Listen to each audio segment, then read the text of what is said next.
پہلی بات تو یہ ہے کہ یہ ہمارا جو ہے وہ خدشات ثابت ہو گئے، جو ہم کہہ رہے تھے، بار بار کہہ رہے تھے کہ ہمارا مینڈیٹ چرایا گیا ہے۔ 180 سیٹیں ہمیں آئی ہیں اور ہمیں جو ہے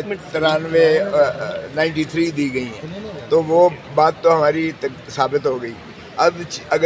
اگر یہاں کمشنر صاحب کہہ رہے ہیں تو مجھے حیرت ہوتی ہے، ان کی عقل پر بھی حیرت ہوتی ہے کہ یہ کہتے ہیں جی کمشنر کا تو کوئی کام ہی نہیں تھا، کمشنر کا تو کوئی کیا بات ہے، یعنی ڈپٹی کمشنر اس کے نیچے آتا ہے، اسسٹنٹ کمشنر اس کے نیچے آتا ہے، تحصیلدار اے ڈی سی جی اس کے نیچے آتے ہیں، جو پریزائڈنگ آفیسر اور پولنگ آفیسرز تھے۔ ہم چیختے رہے سپریم کورٹ میں، ہائی کورٹ میں ہم نے آرڈر لیا،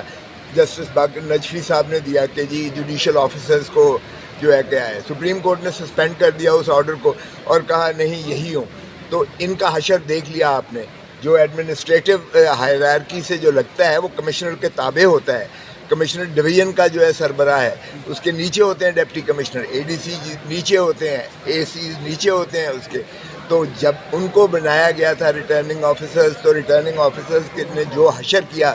ظاہر ہے کہ وہ کمشنر خود کہتا ہے کہ میں شرمندہ ہوں، اور جب وہ روتے تھے جب میں ان کو حکم دیتا تھا کہ آپ اس طرح سے تبدیل کرو۔ ہم نے 70 ہزار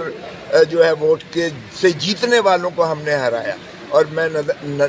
اس نے ندامت سے کہا کہ مجھے سزا جو مرضی دی جائے، لیکن اس نے کسی اور کے نام بھی لیے، اور میں سمجھتا ہوں کہ یہ بہت ہی سنگین بات ہے، جس سے ظاہر ہو گیا کہ پاکستان تحریک انصاف کے مینڈیٹ اور عوام کے مینڈیٹ پہ ڈاکہ مارا گیا۔